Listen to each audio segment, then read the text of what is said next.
Sorry, so what?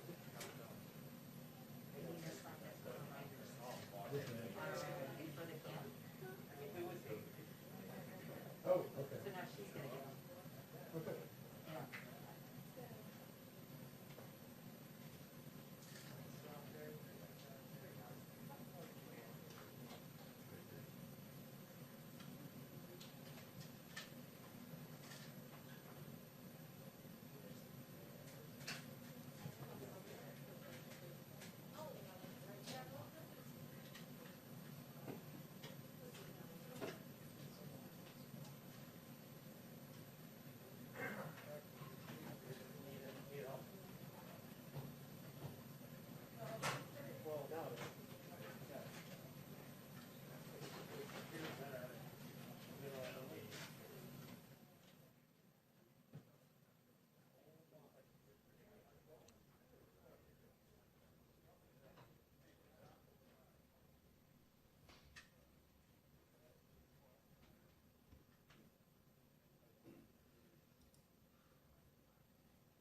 Harris, good afternoon to you. The White House response and the Trump campaign response really has been to mock the Democratic National Convention as well to poke fun at Joe Biden's stay-at-home policy. The press secretary, Kayleigh McEnany, on her non-official Twitter account, tweeting last night, quote, "For the first 2 days of the Democratic National Convention, President Donald Trump has traveled to 4 states, 6,596 miles. Sleepy Joe Biden has traversed an undisclosed number of steps through his basement.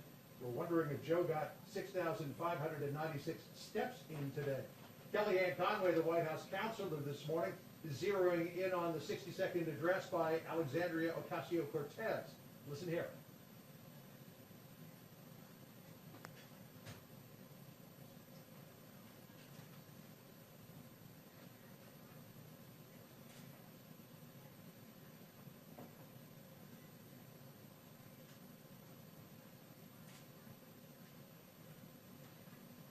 Now, Alexandria Ocasio-Cortez's address last night, we should point out, her seconding of Bernie Sanders really was procedural. She did not mention Joe Biden at all during that speech, and she well could have.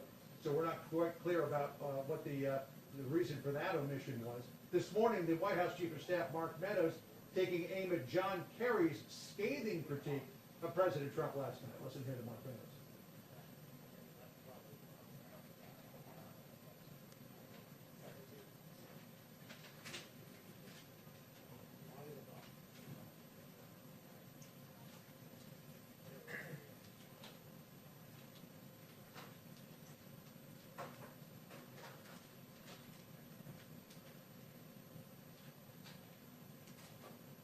The president with no campaign events today, though he's got a big one tomorrow. He's got a campaign event just outside of Joe Biden's hometown of Scranton, Pennsylvania.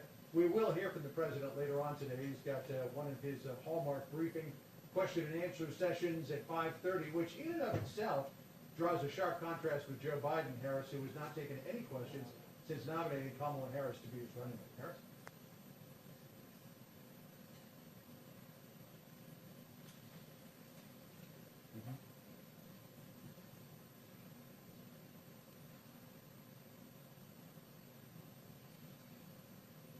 Thanks, sir. And you just heard John Roberts talk about tomorrow's event in Scranton, Pennsylvania. I'm Joe Seals here at the RSBN studio. As a reminder, we will be there in Scranton tomorrow. The event begins, as you see on your screen there, 3 p.m. Eastern Time. We'll plan on starting around 1 p.m. Eastern Time. We will interview folks there if we can. We try to make these as close to like the rallies used to be if we can.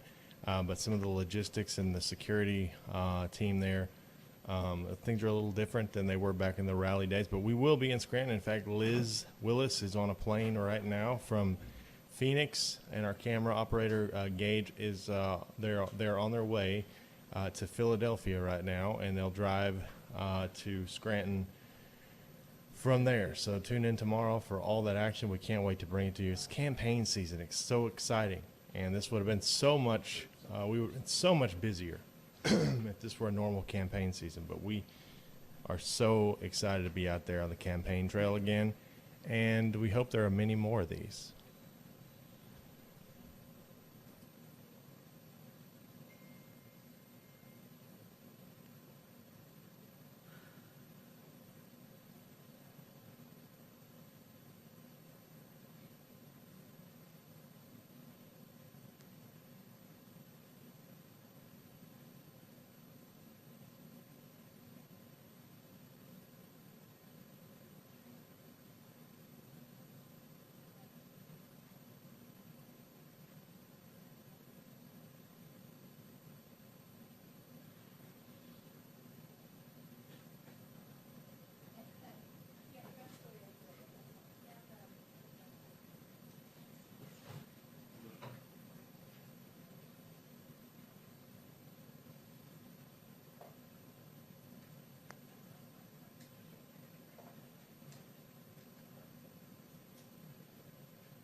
currently awaiting White House Press Secretary Kayleigh McEnany. She should be up any minute now.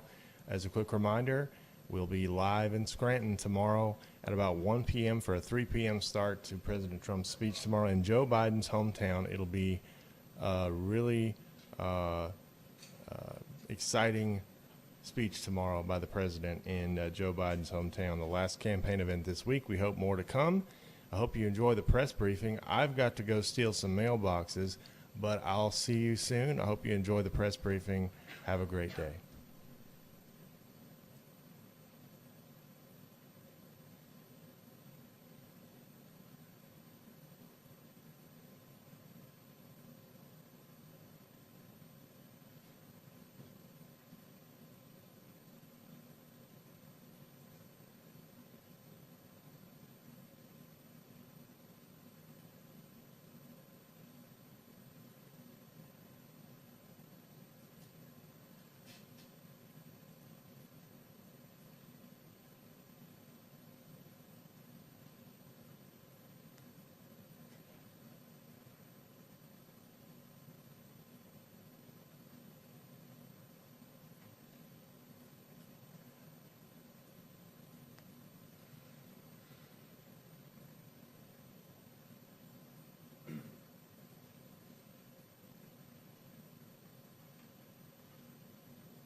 Two-minute warning. Burn.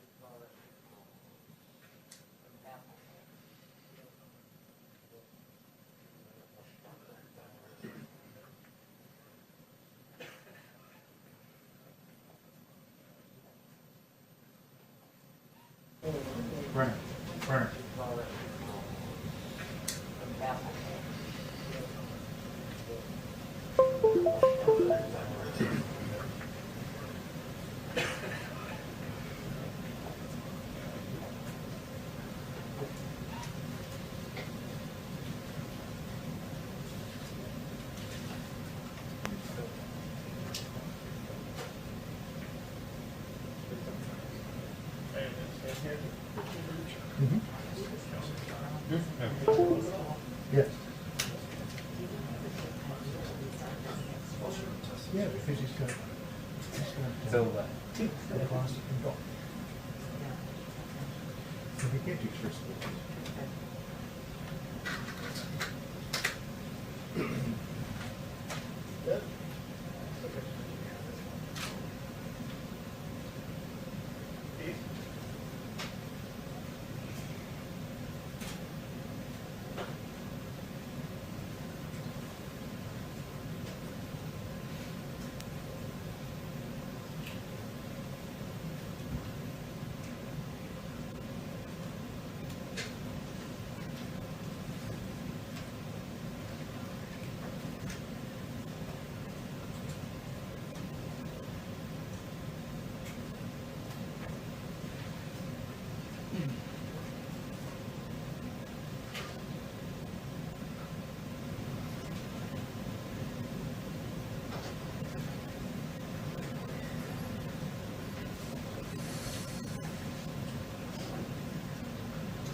Hello, everyone.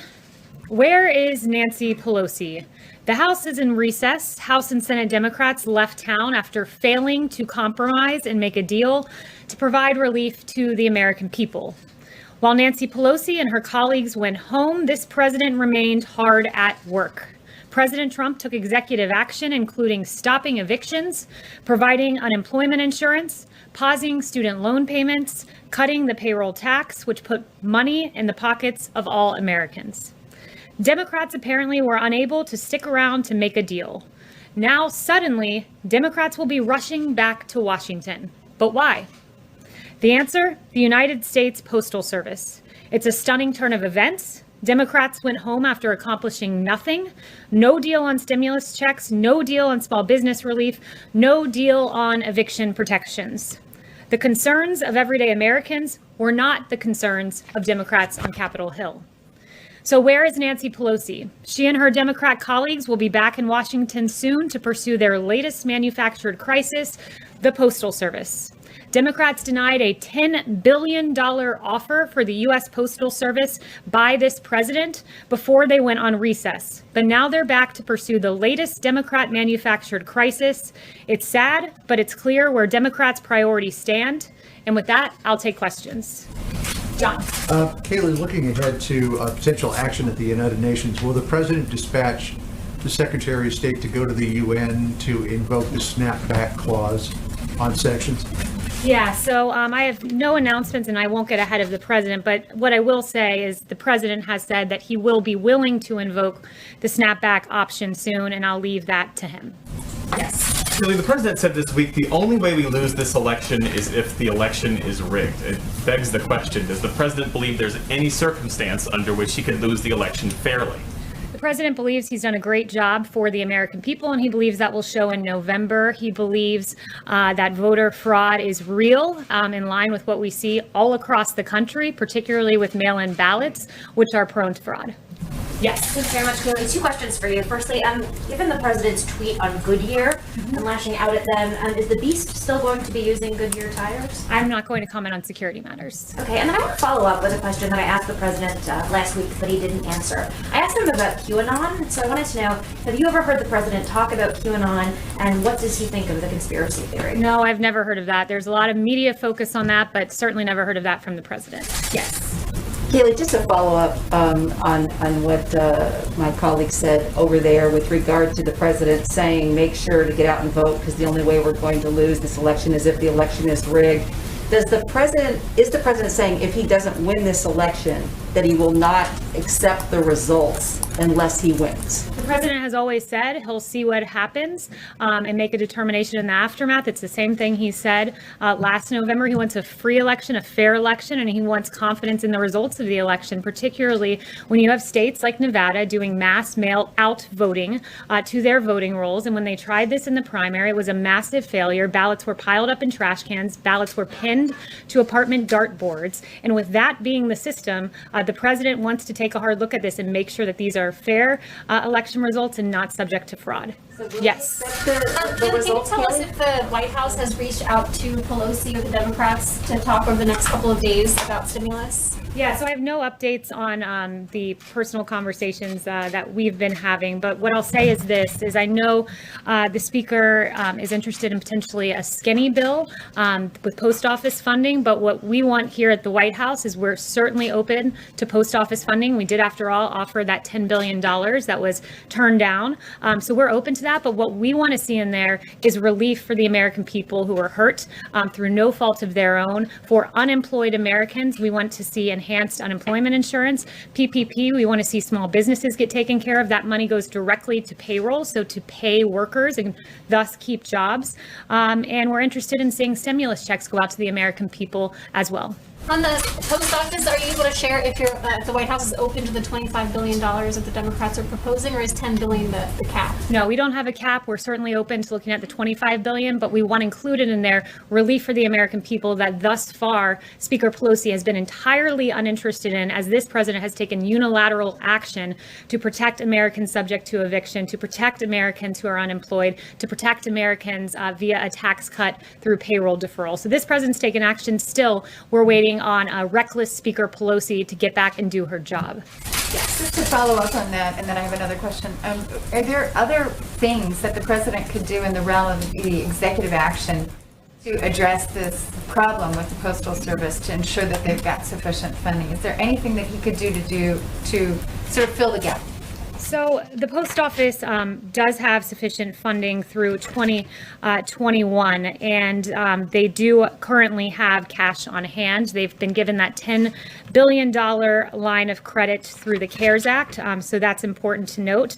And look, we're looking at the post office funding to do with Speaker Pelosi, but that must also include money for our hardworking Americans as well. And the president, just to underscore this, mentioned yesterday that he wants to protect postal workers. These are great, hardworking Americans, and he wants to make the post office solvent and to protect those post office jobs. And he mentioned Amazon needing to raise the price of packages for Amazon as a way to help the solvency with the post office. Just follow up. So, with the recent agreement between Israel and the United Arab Emirates, there is great interest on the part of the Emiratis to purchase F-35.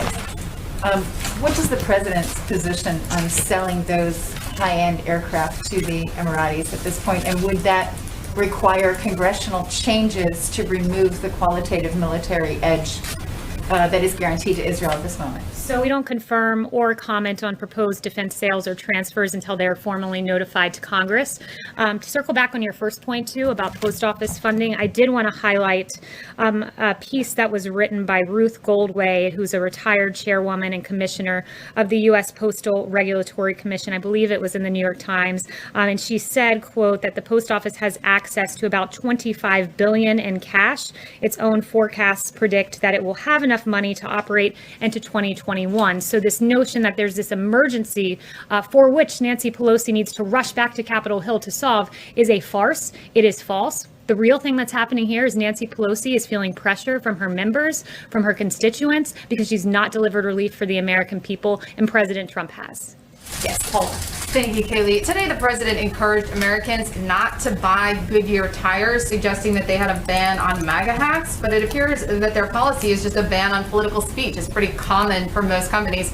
So why is the president retaliating against a private company for their dress code and potentially jeopardizing American jobs? So GoodYear needs to come out and clarify their policy. There was an image. They failed to clarify. Yes, I did see their statements, which still failed to clarify their policy. What happened is there was an image that was put out that showed that certain speech was acceptable, Black Lives Matter insignia, for instance, but what was not allowed was Blue Lives Matter. What was not allowed was MAGA hats. What was clearly targeted was a certain ideology. They have not denied that image was presented at one of their facilities, and they need to come out. Racial equality, racial justice, that is okay, but not political speech. That's pretty standard across the board right now. That's not that unusual. Did the president even reach out to GoodYear before he tweeted? They came out and said equity issues. As far as I'm concerned, Blue Lives Matter is an equity issue. There have been police officers across this country that have been targeted because they wear the badge. Look no further than Dallas, where 5 police officers died. So Black Lives Matter, an organization who's in their DC branch, said Black Lives Matter means defund the police. One of their presidents in New York said we will burn down the system. We all remember in 2015 the yelling of pigs in a blanket, fry them like bacon at a Black Lives Matter rally. That speech is allowed, but Blue Lives Matter is not allowed. And I will stand at this podium and say Blue Lives Matter is an equity issue, and GoodYear needs to come out and acknowledge that. Yes.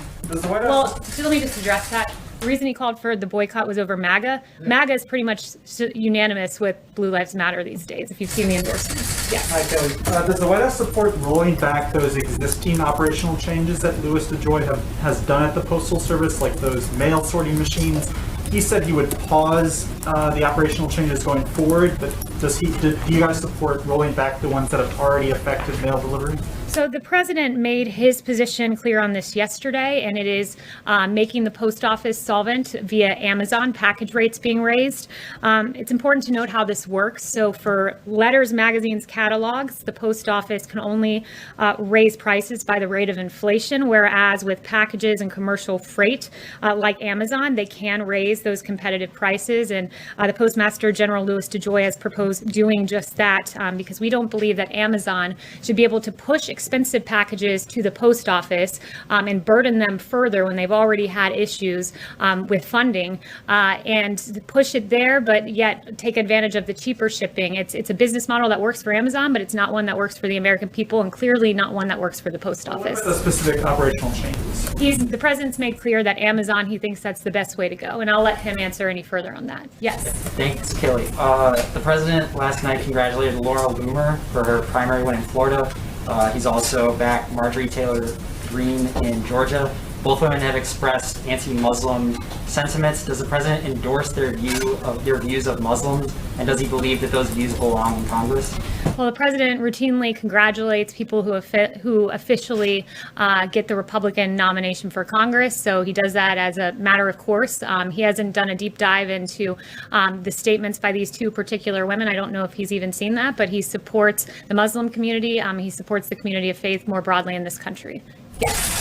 Thank you, Katie. The president said that cost has been a consideration in selecting the White House as the location for his acceptance speech on next week. And I'm wondering if cost, in terms of keeping costs down for security purposes, is a consideration when he's selecting when to travel to his homes in Florida and New Jersey.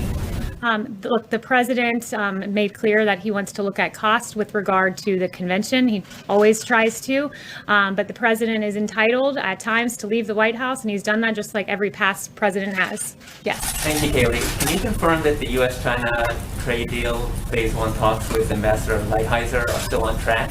And if so, do you have a date for those? Yeah, so the trade representatives do speak, and the president has expressed his displeasure with China with regard to COVID and the pandemic. I don't have a date for any official talks, but it is safe to say, should they continue, it would be between the trade representatives. Yes. Yes. Kayleigh, back to Goodyear for a second. Set the issue of the beast aside. When the president says don't buy Goodyear tires, get better tires for far less, is he imploring that to his supporters?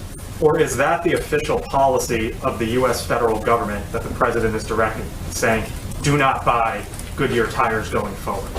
The president was talking to his supporters when he tweeted that in particular. And look, this president will never apologize for standing with law enforcement.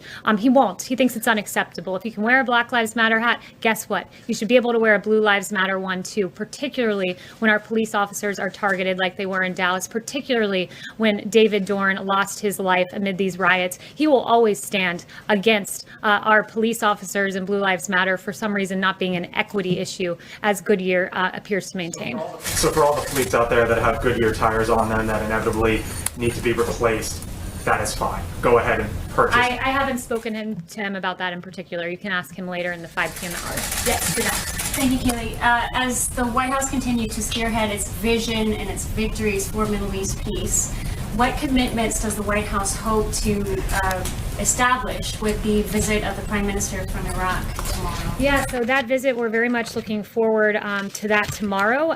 The president looks forward to welcoming Prime Minister Kadami to the White House. The U.S.-Iraq strategic partnership is based upon a common goal for a stable, secure, and prosperous Middle East, and Iraq is a key partner to the U.S. on a range of regional security issues, including the enduring defeat of ISIS. So all of those matters will be discussed tomorrow.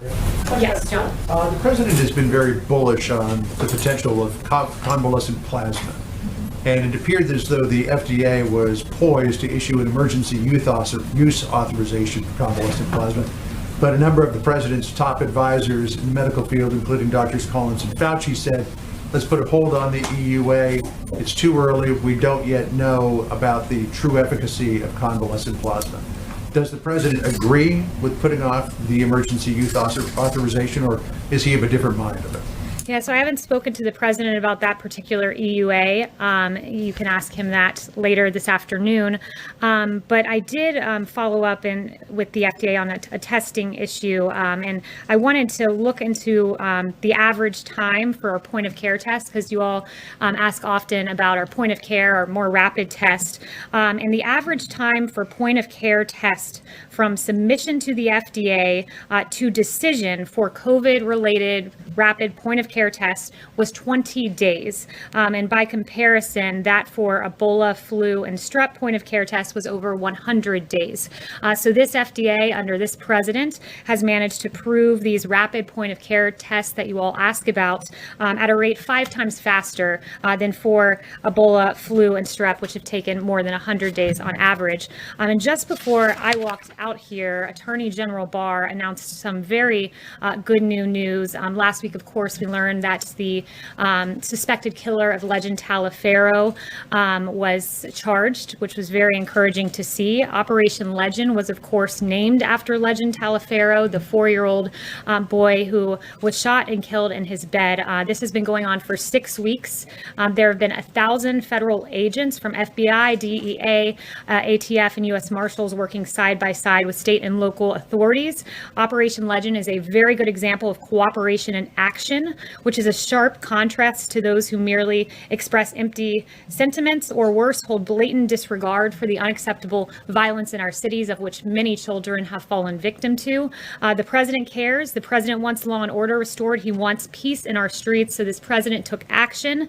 And today, the Attorney General can announce under the leadership of this president that federal agents have made over 1,000 arrests as part of Operation Legend. Many of these arrests are for violent state crimes, including 90 homicides. And as AG Barr notes, that means 90 killers would still be on the streets today without the law and order actions of President Trump. And as the mother of Legend Taliaferro said, she said, quote, "My one and only child who fought through open heart surgery at 4 months is gone due to senseless gun violence. Children are supposed to be our future, and our 4-year-old son did not even make it to kindergarten. I stand here today as a mother fighting against violence for my son, Legend Taliaferro. My family and I support Operation Legend, and we strongly want our communities and everyone else behind us." Today, Legend Taliaferro was once again honored by the actions of Operation Legend, and we can thank President Trump and the work of Attorney General Barr for that great news. Thank you all very much. The president will be back here in the 5 p.m. hour. Will the president do something about bounties on American soldiers?